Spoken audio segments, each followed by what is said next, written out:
1월 17일 금요일 새벽 기도에 하나님 앞에 드립니다. 오늘 함께 기도할 지구촌의 미전도 종족은 인도에 있는 브라만 이에르 종족입니다. 이 브라만 이에르 종족은 지구촌에 32만 4천 명, 그리고 인도의 고스란히 32만 4천 명이 살고 있게 됩니다. 타미러를 쓰게 되고요, 힌두교를 신봉하며 기독교인들은 0.0% 찾아볼 수가 없게 되는데요, 그러한 브라만 계급으로서의 나름대로의 그러한 자부심을 갖고 있게 되는 것을 보게 되는데, 죽은 자와 관련된 그러한 예식들을 하게 되면서 살아간다 말하게 됩니다. 그리고 또 한편으로는 일터에서 일하면서 살아가게 되는 그런 모습인데, 전혀 기독교 신앙에 대하여서는 이해하지 못하게 되고 받아들이지 못하는 그러한 모습이기도 하게 됩니다. 또 예수님을 믿기로 하게 되면은 그들의 사회적인 신분과 위치를 잃어버릴 수 있는 그러한 위태하기 때문에 기독교 복음을 받아들이는데 어려움이 있게 되지만은, 그러나 그들 속에 복음을 전하며 교회를 세워서 같은 동족 인도 안에서 복음의 결실을 맺어갈 수 있도록 예수 그리스도가 세상의 죄를 지고 가시는 하나님의 어린 양이며 모든 죽음의 문제를 해결할 수 있는 것을 깨닫고 만날 수 있도록 기억하시고 기도해 주시기 바랍니다.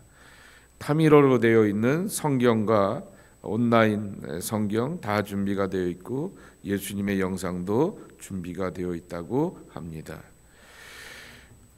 오늘 우리에게 주신 말씀은 여호수아서 10장 29절서부터 끝절 43절까지의 말씀입니다.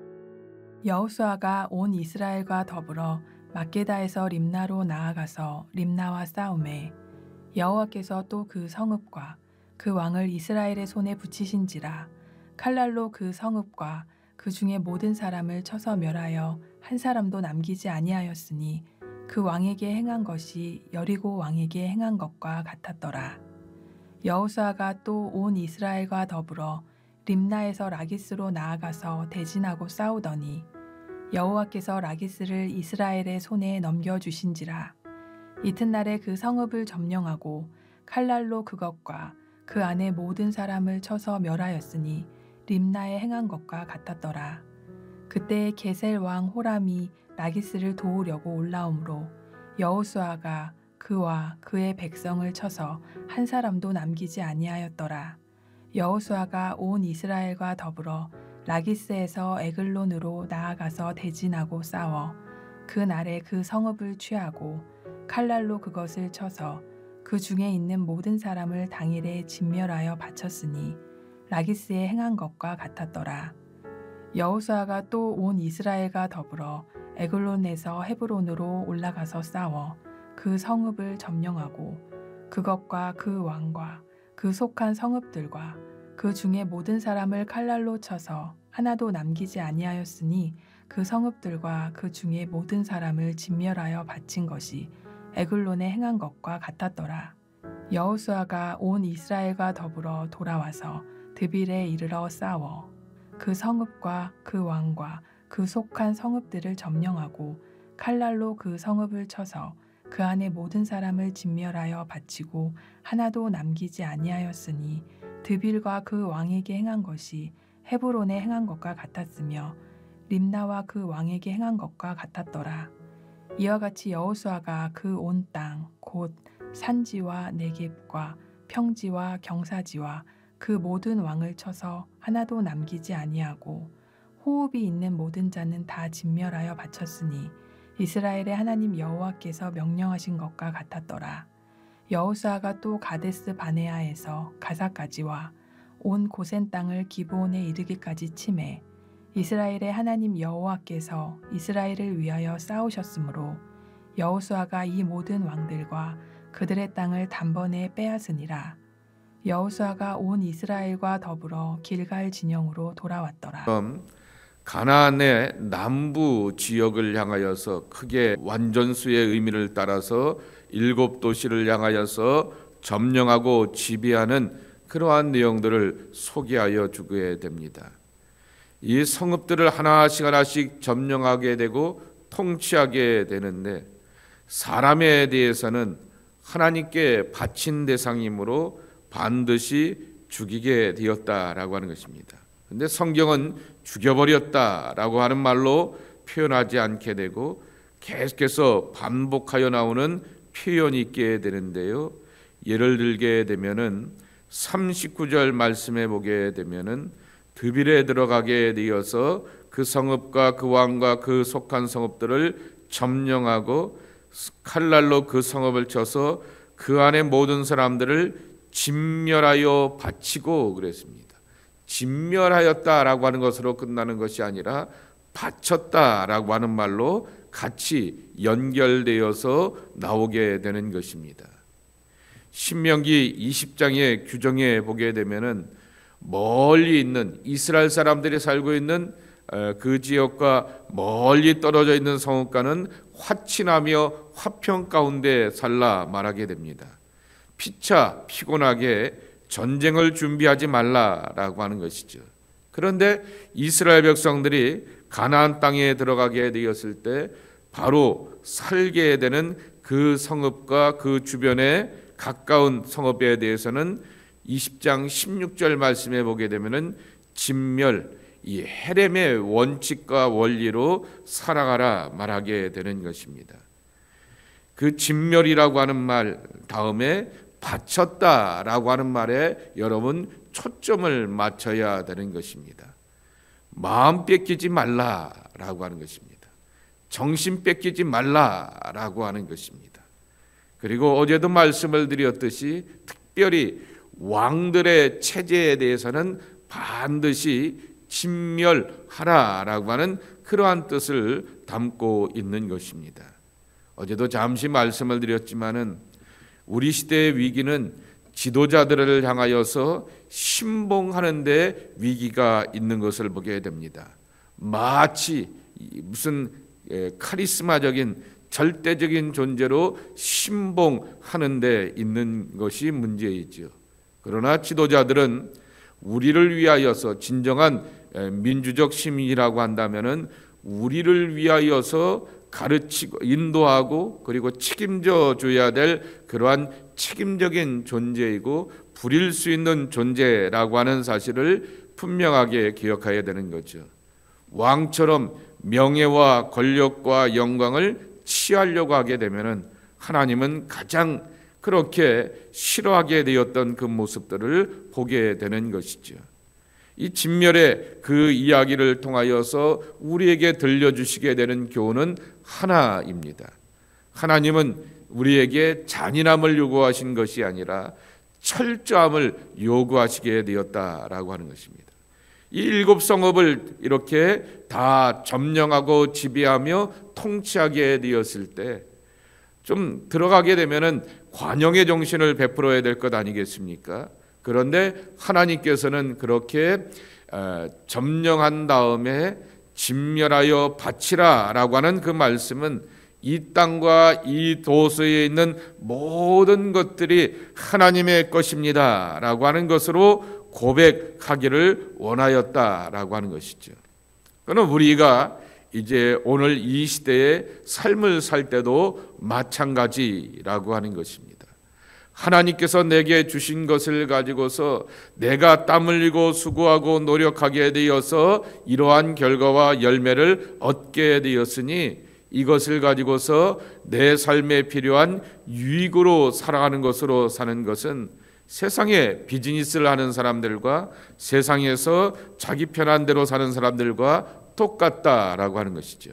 그런 것이 아니라 이런 것이 얻어지게 되었고 이 삶의 결과를 얻게 되었던 것은 전적으로 하나님의 은혜입니다 라고 하는 고백 가운데서 이 모든 것들을 하나님으로부터 받게 되었으니 하나님께 돌려드린다라고 하는 그러한 마음의 고백과 삶의 다짐이 함께 있어야 한다라고 하는 것입니다.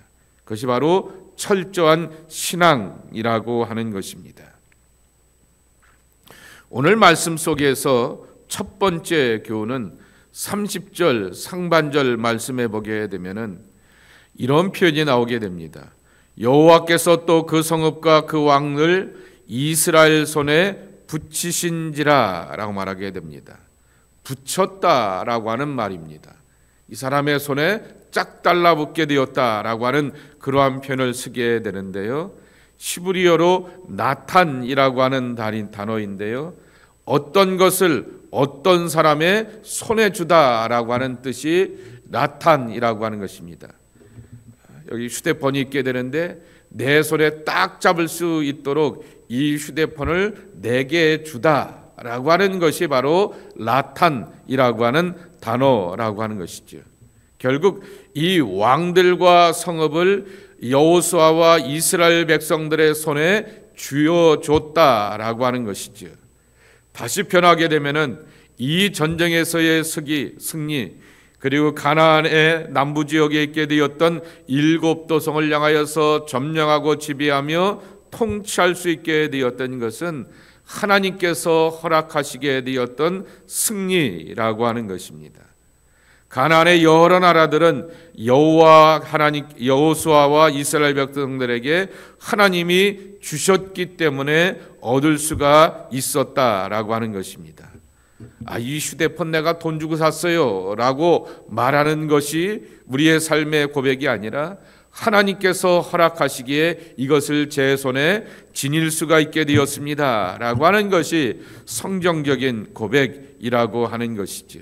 그러한 마음의 고백을 가지고서 삶의 모든 것들이 하나님으로부터 오게 되었음을 고백할 줄 아는 사람들에게 소소한 승리와 허락하심이 더 큰 승리와 허락하심으로써 이어진다라고 하는 사실을 반드시 믿고 고백해야 하겠다라고 하는 것입니다. 두 번째, 오늘의 말씀 속에서 제 눈에 또 하나 들어오게 되었던 것은 38절 말씀에 보게 되면은 여호수아가 온 이스라엘과 더불어 돌아와서 드발에 이르러 싸워라고 말합니다. 더불어라고 하는 단어가 제 눈에 들어오게 됩니다. 계속해서 전쟁에서 승리하게 되면 여호수아만 자신감을 얻은 것이 아니라 그 밑에 있는 젊은 군인들도 나머지 그렇게 수하의 지휘관들도 자부심을 갖게 되고 자존감을 갖게 되며 점점 더 이렇게 힘을 자신감으로 용기를 얻게 되었을 것인데 여호수아는 백성들과 전쟁 가운데서 그리고 적들의 문제를 풀어가려고 하게 되었을 때 항상 가졌던 마음은 더불어의 정신이라고 하는 것입니다. 더불어라고 하는 말입니다. 이 히브리어로 이 더불어라고 하는 것을 이렇게 풀어놓게 됩니다. 더불어라고 하는 말은 친교와 교제뿐만 아니라 고난도 함께 겪는 공동 경험의 개념이다라고 하는 것입니다. 그러니까 백성들의 승리와 축제의 자리에만 더불어 있었던 것이 아니라 백성들이 겪고 있는 고난과 연단의 자리에도 함께 경험하게 되면서 그 아픔과 눈물을 헤아릴 줄 아는 사람이 바로 더불어의 자세라고 하는 것입니다. 그러면 이 더불어의 마음과 자세를 갖고 있게 되었을 공동의 분깃과 목도 이런 사람들이 갖게 된다라고 하는 것이죠. 그러니까 더불어의 정신을 갖고 사는 사람이 공동체의 기쁨과 즐거움 가운데서 와, 잘 됐어요, 좋아요, 축하해요 라고 하는 것으로만 끝나는 것이 아니라 공동체가 갖고 있는 눈물과 사연과 아픔에 대해서도 함께 우는 자와 함께 더불어서 울 줄 아는 사람에게 하나님께서는 공동의 분깃과 목도 함께 허락하여 주신다라고 하는 것입니다. 더불어입니다. 제가 종종 그런 말을 하게 됩니다. 신앙은 전치사를 잘 써야 된다라고 하는 것입니다. with, without, in Christ, with God, without God, 하나님 없이 계산하고 하나님과 함께 문제를 풀어가기도 하게 되고, 사도 바울이 일평생 고백하게 되었던 예수 그리스도 안에서라고 하는 것과, 그리고 바이라고 하는 단어를 참 많이 쓰게 되었던 로마서의 말씀을 보게 되면은 바이라고 하는 말을 참 많이 쓰게 됩니다. 예수 그리스도 안에서 하나님의 은혜로라고 하는 그러한 말을 참 많이 쓰게 되는 것이죠. 전치사를 잘 쓰게 되고 전치사의 개념을 잘 이해해야 한다라고 하는 것입니다. 그래서 신앙은 전치사를 이해하는 데 있다라고 하는 것입니다. 오늘 더불어라고 하는 말은, 여호수아는 하나님과 더불어 살 줄 아는 사람이었고, 그리고 이스라엘 백성들과 더불어 함께 살아가는 사람이 되어서 그들 앞에서 탁월한 리더십과 충성된 마음을 보여주며 하나님 앞에서 쓰임받는 삶이 되었다라고 하는 것입니다. 하나 더, 이 가나안 땅을 점령하게 되었을 때 제 눈에 들어오게 되었던 또 하나의 표현이 있게 됩니다. 42절입니다. 이스라엘 하나님 여호와께서 이스라엘을 위하여 싸우셨으므로 그랬습니다. 이것을 이렇게 바꿔볼 수가 있습니다. 싸워주시는 하나님입니다. 하나님의 백성들을 위하여서 싸워주신다라고 하는 말입니다. 친히 싸워주신다라고 하는 말로도 이해가 되게 되지만은, 이 말의 또 하나의 뜻은 어떤 의미를 담고 있냐라고 하게 되면은, 42절에 보게 되면은 싸우셨으므로 여호수아가 이 모든 왕들과 그들의 땅을 단번에 빼앗으니라 라고 말하게 됩니다. 한 번에 해결하게 되었던 것이죠. 이런저런 우여곡절을 겪게 되면서 아이성의 실패를 경험하면서, 그리고 아이성의 승리를 경험하게 되었던 그러한 우여곡절이 없이 우리가 우리의 군대를 가지고서 싸워보려고 하게 되었을 때는 아이성에서 패배를 맛보게 되었으나, 하나님께서 친히 싸워주신다라고 하는 믿음의 고백을 가지고 먼저 하나님 앞에 맡겨드리고 올려드리고 하나님의 도우심을 구할 때 하나님이 그들의 전쟁 가운데 친히 개입하여 하시고 싸워주시게 되었을 때 그 결과는 단번에라고 하는 결과로 나타나게 되었다라고 하는 것입니다. 그러니 이것을 우리 앞에 정리해 본다고 하게 되면은, 간혹가다 내 인생의 실패와 내 인생의 어려움들을 경험할 때마다 하나님 앞에 한번 물어보아야 될 것이 있습니다. 과연 스스로에게 물어보고 하나님 앞에 물어보아야 될 것이 있습니다. 과연 이 문제와 이 삶의 정답을 찾아가게 되는데 내 힘으로 하게 되었는가, 하나님의 도우심 가운데 풀어가고 있는가라고 하는 것을 물을 줄 아는 우리의 모습이 되어야 하는 것이죠. 하나님은 언제나 당신의 백성들이 우리가 먼저 앞서가는 것이 아니라 하나님이 먼저 앞서가시고 앞에서 해결해 주시고 앞에서 답이 되길 원하시는 것이 바로 하나님의 손길이고 위대하신 계획이다라고 하는 것입니다.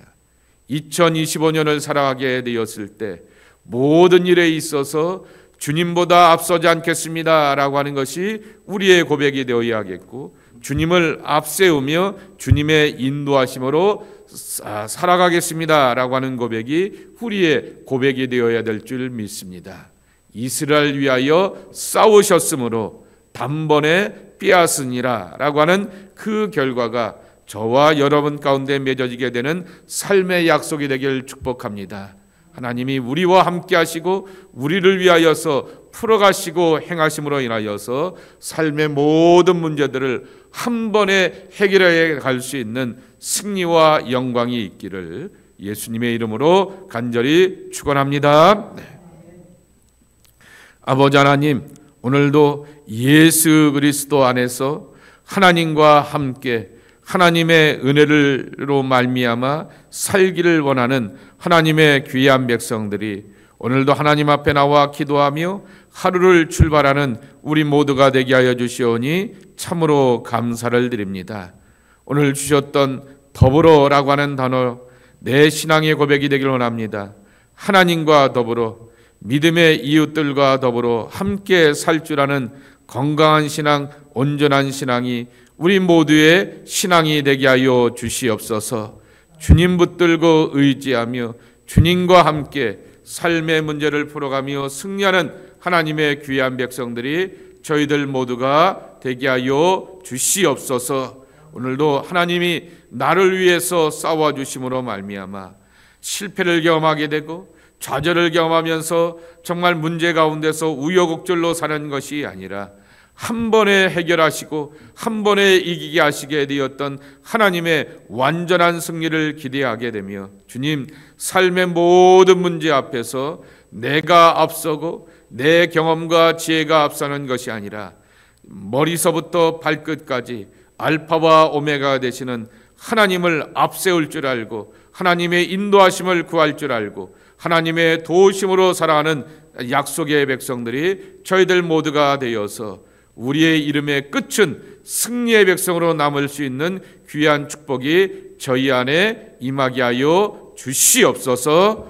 감사하옵고 예수님의 이름으로 축복하며 기도하옵나이다. 아멘.